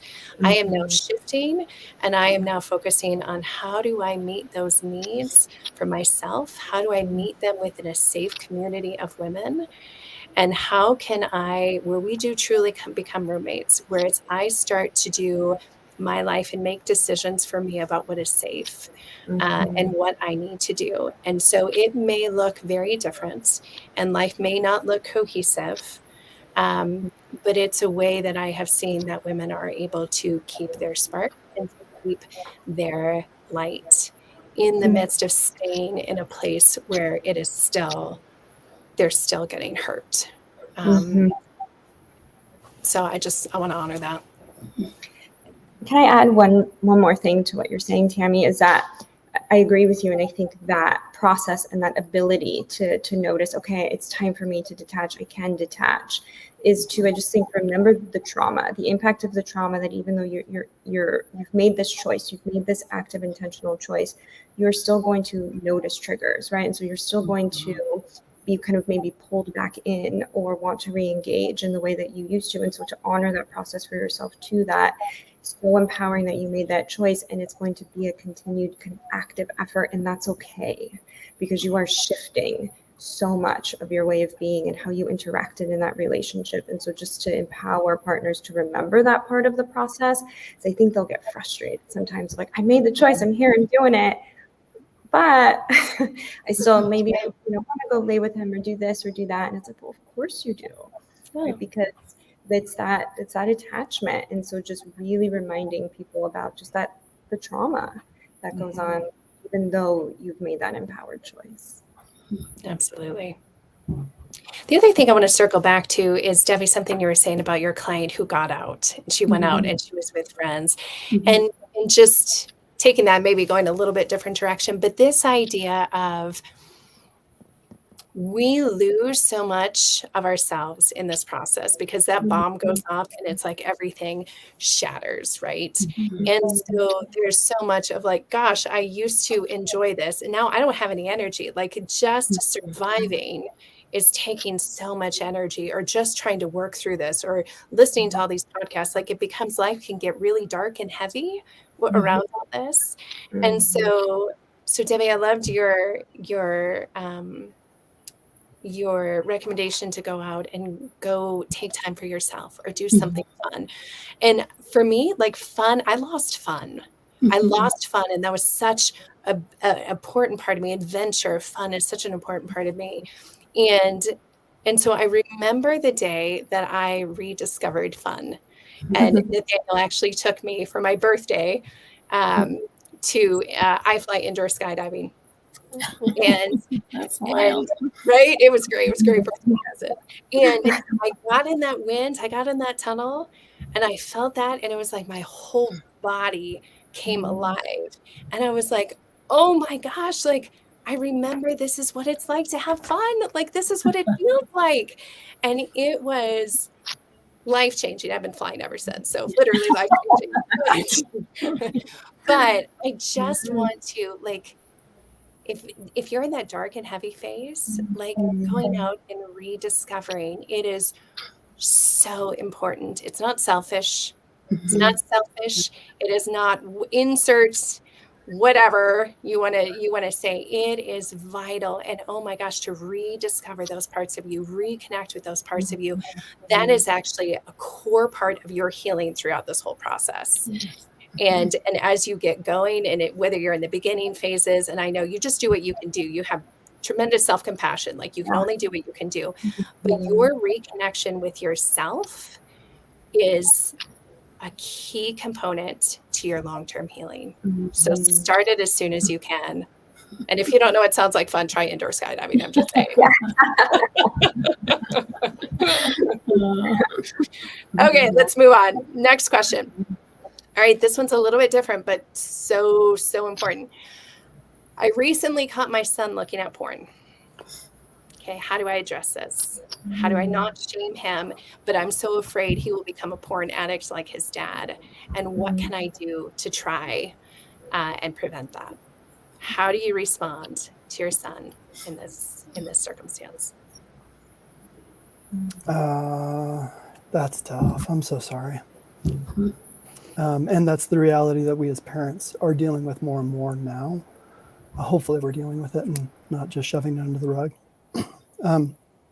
I think where we're at as a society now is we can't pretend like our kids are not going to be exposed to it. They will. Yeah. And we just have to accept that. Rather than try to protect them against it, we need to prepare for it. And so if we go back to kind of the origin story of where most addiction and sexual dysfunction takes place, it's usually, again, in the realm of emotions. That from a young age, we guys are not taught to engage emotions, taught to deal with emotions, express emotions. We're supposed to suppress them. And so some of the preventative stuff that you can do is go toward your son's heart, avoid shaming. We're okay with guilt. Brene Brown has wonderful writings with regard to the distinction between guilt and shame. Daniel Siegel has a great book. What's his book on parenting? The Power of Showing Up. Thank you. That one, The Power of Showing Up, that talks about how to discipline with their hearts and minds rather than the behaviors and minds, and how to engage some of their brain chemistry of where they're at in those moments, so that you can get past that and get to their hearts. So a lot of what I would recommend there is really nurturing his heart. There's also oftentimes the guys that I work with, there wasn't a nurturing that they had back then, or even now. They don't know how to self-nurture. And so as a mom, as a dad, you can begin the patterns, the upstream patterns, the things that lead to addiction. You can nurture, you can engage emotions, you can give emotional language to, you can attune with those emotions and have conversations at an intimate place that teach the skills necessary for it not to go to a really bad place. Nathaniel, I think I spoke wrong. I think it's the No Drama Discipline. Maybe it's the book we were talking about. You're right. Was I right? Okay. Also, just wanted to clarify, you're not saying we shouldn't protect, like we shouldn't have filters and we shouldn't all that kind of stuff, right? Just yes. clarifying. Thank you for that. Still have filters, still do all that stuff, and prepare because it's going to happen. I also think it's important to remember that the mom could be having a trauma response, so she's probably highly triggered by this, and so in order to avoid a shame response or anything like that to her son, is to do her own self-regulation and really check in with herself before she even goes into that conversation, to make sure that it is a conversation that she herself can tolerate, so that she can engage in a really healthy, helpful conversation between her and her son. And then if she starts to get triggered even in the conversation, right, to know how to take care of herself and nurture that part of her that feels really wounded and afraid. At our counseling center, we're going to highly recommend that once there's been full disclosure with your spouse, that you think about what full disclosure, or something less than full disclosure, but information will be shared with children.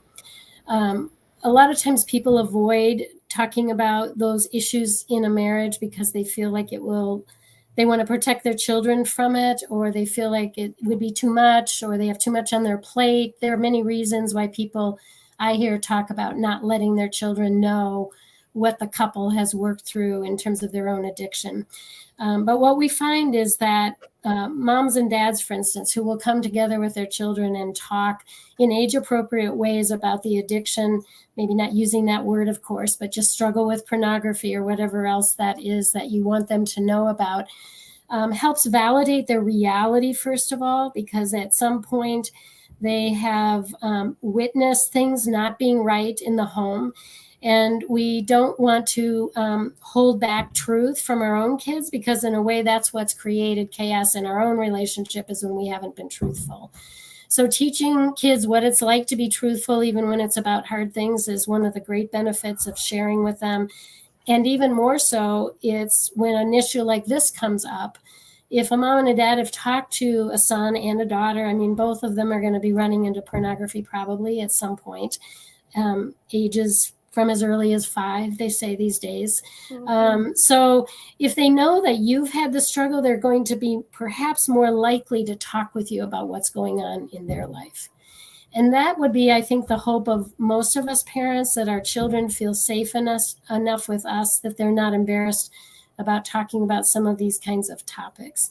And so, I know for my husband, when he worked with so many men at our center, the majority of them would always say, I wish I had had somebody I could talk to when these things happened to me when I was young, introduced to pornography or their own sexual abuse or whatever it was that was going on. So again, it's just a reminder that it's a gift a dad can do for his own children, to be honest about that with them, so that you're creating a different family system than the one probably either of you grew up in, which probably was that big things going on for parents just never got shared. It's amazing to me when I do those kind of surveys at our workshop, how many of you knew there was something going on, but nobody was talking about it? 80% of the hands in the room always go up. So that would be our take on it. I don't know. There's a lot of controversy about kids and what you tell kids. Again, we've been working at this for many, many, many years. We have a lot of anecdotal research on that, as well as some other official peer-reviewed research that would say it can be a good thing. So we have a podcast, by the way, on Faithful and Truths that was given by Jennifer Ellers. She and her husband, Kevin, do a lot of work in the field of crisis and trauma and first responding. If any of you are interested in hearing what she has to say about talking to children about sexual addiction, I think you will find those two podcasts very informational. So that might be a resource for folks. Awesome. All right, guys, let's talk about in-laws. Buckle up. All right. So we'll go through this question. I find it hard to move on in my relationship as his parents, I think maybe relationship with the parents, the in-laws, as his parents supported and encouraged his affair for 5 years. He seems to want to move on in our relationship, but still wants a relationship with his parents, and I don't trust them at all. How can you move on when there's such distrust and lack of safety? Whew. In-laws are hard. In-laws are hard. Who wants to dive in? Is she saying, just so I heard it correctly, that her and her husband are aligned in this? Like I think make that up in your mind. I think she's struggling because in-laws were supportive, knew about the acting outs, right? And maybe were even supportive. And he wants to continue to have relationship with his parents. And she's like, wow, not safe. Okay. Not safe. All right, that makes sense. Okay. How do you deal with in-laws? Well, I've dealt with a lot of these kind of issues, obviously, over the years, and they are tricky. There's no doubt about it. And it's understandable why she would be really confused about how she could pull off both. I would say that part of the process for him to get well would be to also acknowledge what has gone on in his own life that has been problematic or created pain for him, which has led to coping, which eventually to sexual addiction. Mm-hmm. I know very few people that don't have some kind of abuse or abandonment issues in their history, some from family, some from other places, churches, schools, neighborhoods, and so forth. But I think one of the things that can really help a wife is when a husband will own and talk about some of the things that he wished had been different. It doesn't mean he needs to be angry or rageful or confrontive or detached totally from a family. But I think for her to hear from him that, what happened here was definitely a piece of the pain I've been dealing with. And for her to hear that, and ideally at some point for him to be able to talk with his parents about that. I find that sometimes wives carry a fair amount of anger for in-laws because their husband doesn't carry enough.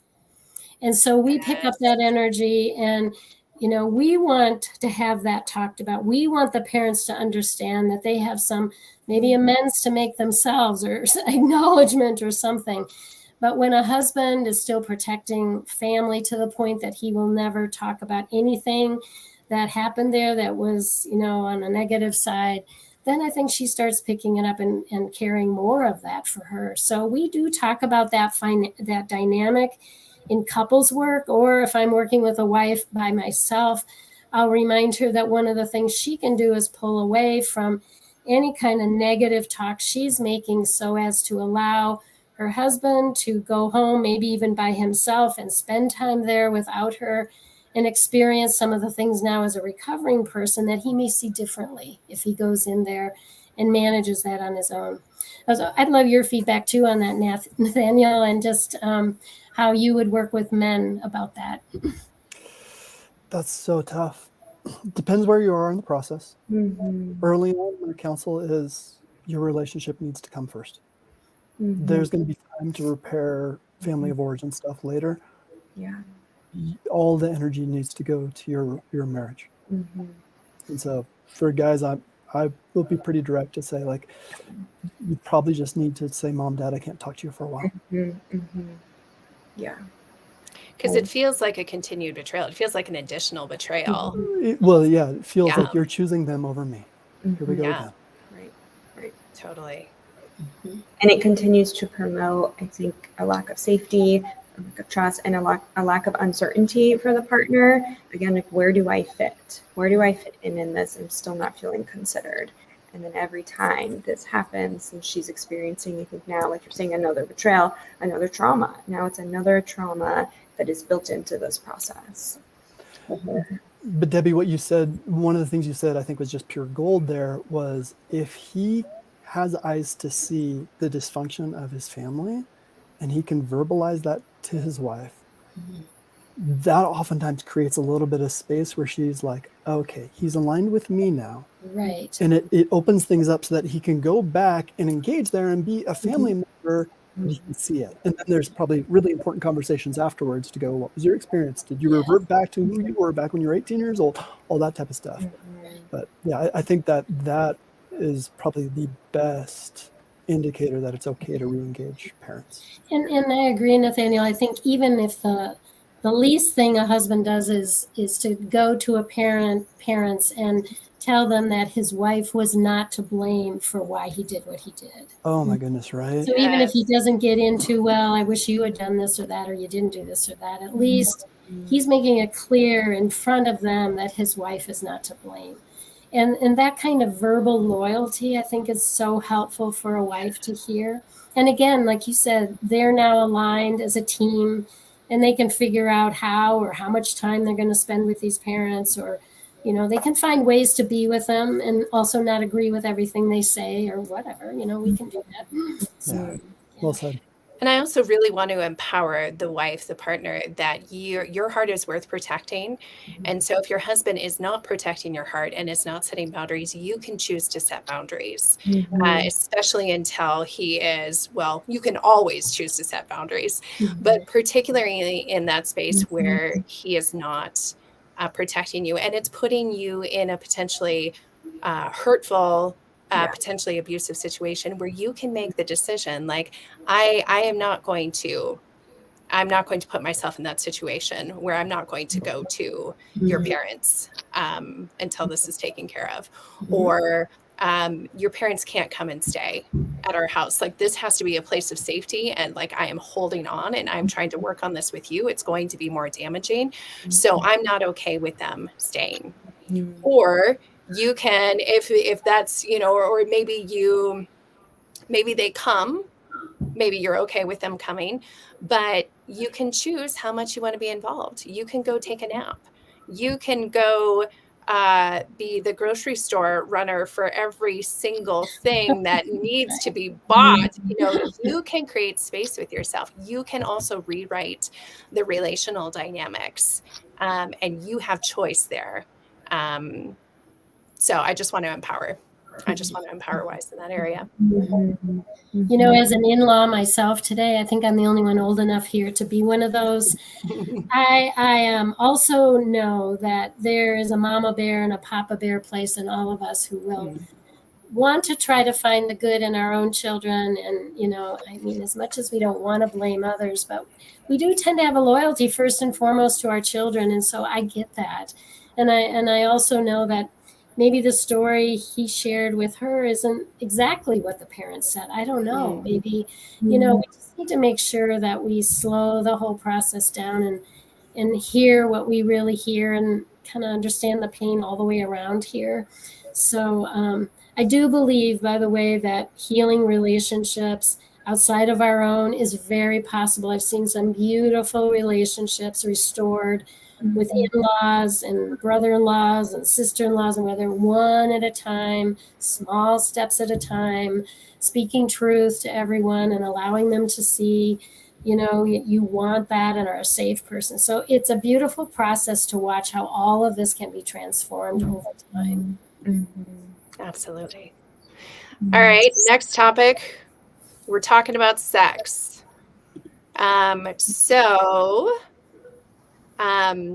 this person writes, and essentially her husband has acted out, obviously, in all sorts of various ways, right? And it doesn't matter what the sexual acting out, it can be very traumatic. But now she says, like, sex repulses me. And it triggers me really bad. So like now I don't want to have sex with him anymore. So how do I deal with this? And so I think there's a question of that, like, how do I deal with that? I don't want to have sex with him anymore. But then also, let's also piggyback on, what do I do when I don't want to have sex with him or sex triggers me, period? Let's dive into that. Really, really important topic. I would just start by saying I can't hardly remember any wife I've worked with or been in group leading that hasn't said at some point, I don't even want to breathe the same air as my husband, in so many words. And, it's part of the process, I think, of letting go and rebuilding something really kind of from the foundation up. And so the first thing I would say is I think it's natural, to not believe that this necessarily has to be how it will be forever. It's a part of you that's dying on the inside to what was old and what happened to you. And it is possible to rebuild something and override it with something very new. And that's going to be a process as well. I'm not a sex therapist. I'm not a specialist in that field. But one of the things I know we have worked on a lot with our couples is the kind of the crossing of wires in your relationship between just healthy physical touch and sexuality. So I was just talking to a wife this week actually about that. She was wondering what are some first steps. She thought she might want to try to re-engage, and yet she still kind of had the brakes on with that. And we got talking about what was physical touch like at this moment. Well, there isn't any, she said. And I said, well, what has physical touch been like in your relationship throughout your marriage? She said, well, we don't really have too much unless when he touches me, it's that energy that we're going to have sex pretty soon by tonight. And I think that is one of the characteristics of our relationships is for most of us wives, we've been trained that touch is about wanting to be available for sex later this day. And so the first piece, I think, to redoing this is to work on safe physical touch without sexual intercourse. So we take that off the table for a time, and it could be quite some time, could be 90 days is often what we recommend, partially for detoxing the addiction, but also for working on the emotional connection and the physical connection that comes from safe touch. And so we'll have couples figure out how they want to spend time together emotionally every day or spiritually together. And we'll also have them talk about whether there's any kind of touch they would, and this is going to be led by her primarily, any kind of touch you are ready for or would like to engage in the relationship. And let's just say it's hugs.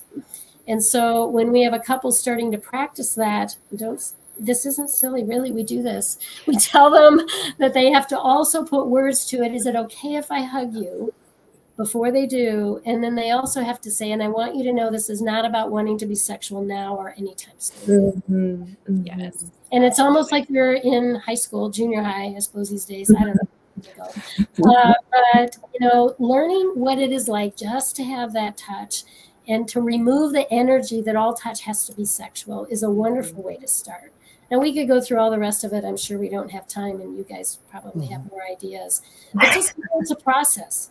And for some couples who have never really had very healthy sexuality, which could also be from any number of things, sexual abuse in one or both of your histories, whatever else is going on, it could be that you do need specialized counseling as well from, say, a sex therapist who this is what they do all day, every day, is they help couples to reintegrate. And so we have a term even called sexual reintegration therapy, which helps couples slowly move back to sexual intercourse through getting to know each other and what you both like in the process. So That means we're going to have to be intentional about talking about this, and that kind of freaks most people out. Like, we just don't do that.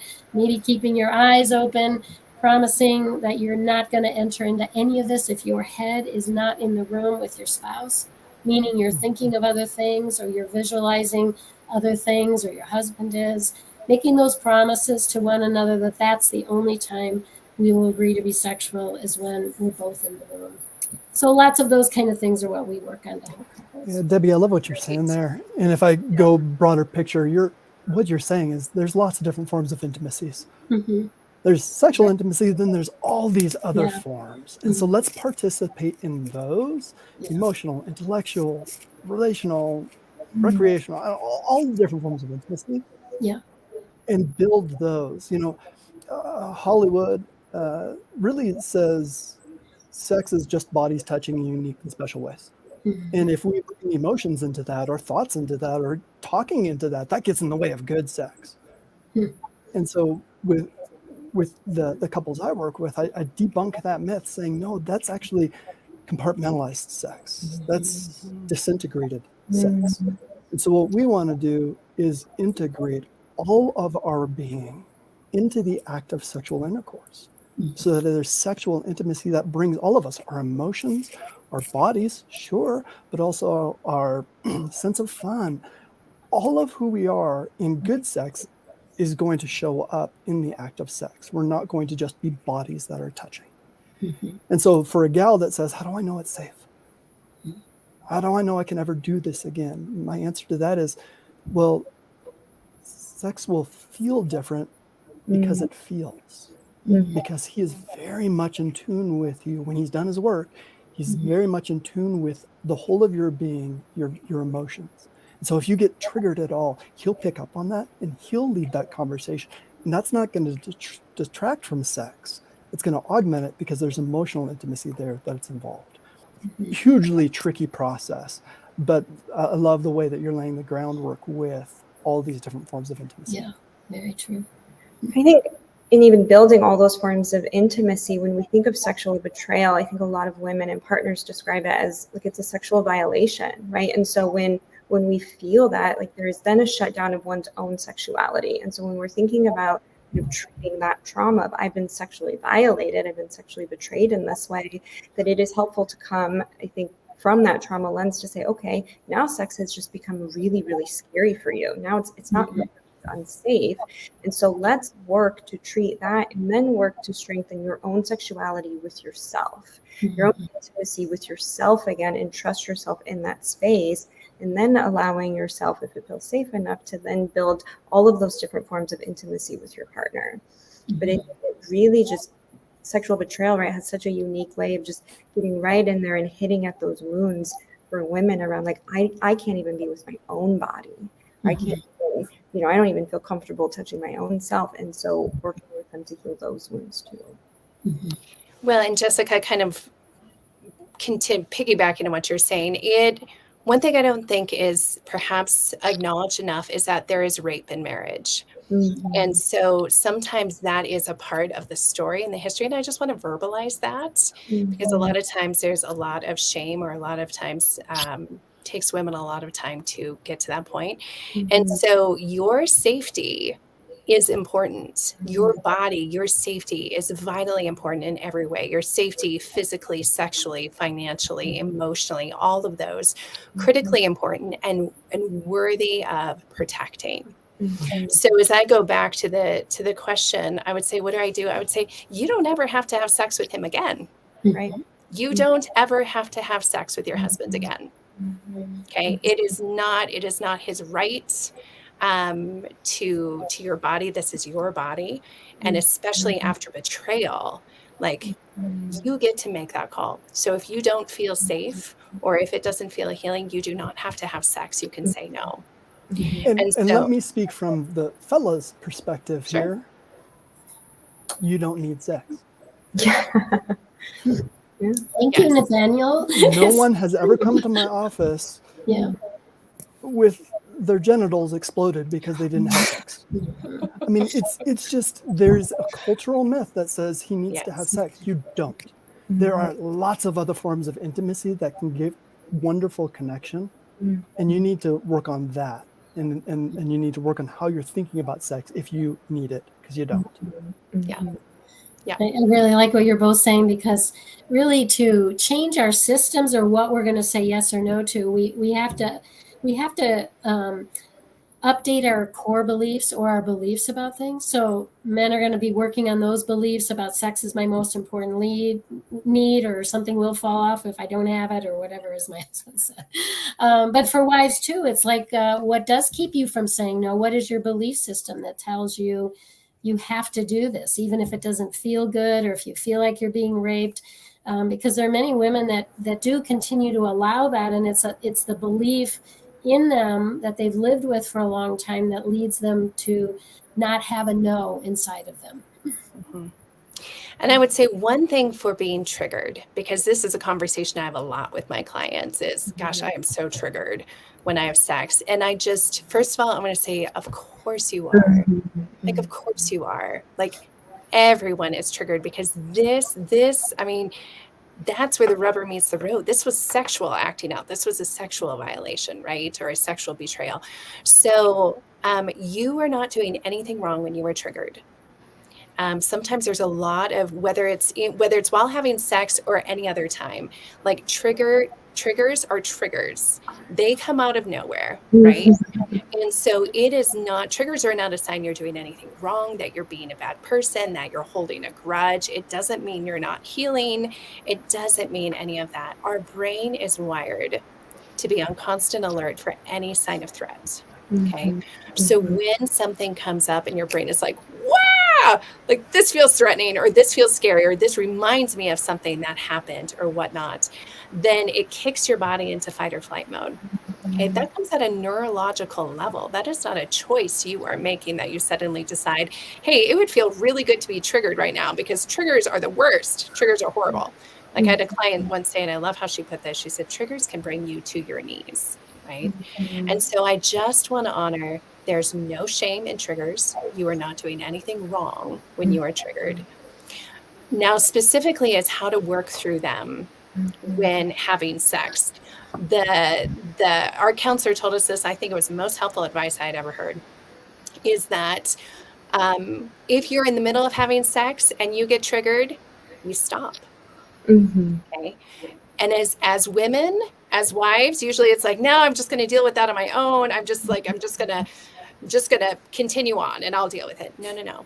Like, what you want to do after betrayal, when you're ready to re-engage with sex, when you want to have sex, is that it becomes a connecting thing, as everyone has said, right? So when you get triggered, or when you're like, is he really here, or is he thinking about some porn thing, or is he thinking about his affair partner, like, if any of that comes up, then you can stop. And I would say, have this conversation with your husband ahead of time, so he knows what's going on, and it would be helpful. But at any point in time, you can pause and then say, hey, I'm really triggered, and be brave and use your words and tell him, I'm really triggered. Like, are you with me? Can you connect with me? And if he is able to, his reaction is going to tell you a lot, right? But if his reaction is one of care and compassion, and you guys are able to reconnect, great, keep going. But whether or not you're able to reconnect, you can stop and just be done. And again, like Nathaniel said, he's not going to explode, and it's going to be okay, right? So I just want to give that. And then if any point in time, it's not just whether or not he's in a good place or whatnot. If any point in time you're like, this doesn't feel good anymore, like, I don't want to do this, that's okay. You can stop at any point in the process. Yeah. Okay. So guys, I think we're going to start to transition and start to wrap up. And for everybody who has joined us along this whole journey, I'm so glad you guys are here. But what I want to do before we wrap up is I just want to give everybody the floor, and I just want to, any final thoughts? Any final thoughts? This is the end of the conference. You guys were all sponsors of the conference. You were a vital part of this happening. I'm so grateful. And I just want to give this final word, this final space of speaking to women who have been betrayed and who are on this healing journey. Any final thoughts you have for them?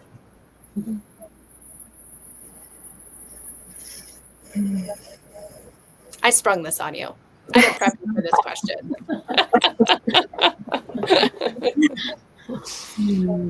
I have a belief that I'm always going first. That's probably not always true. You're doing great, Debbie. Thank you.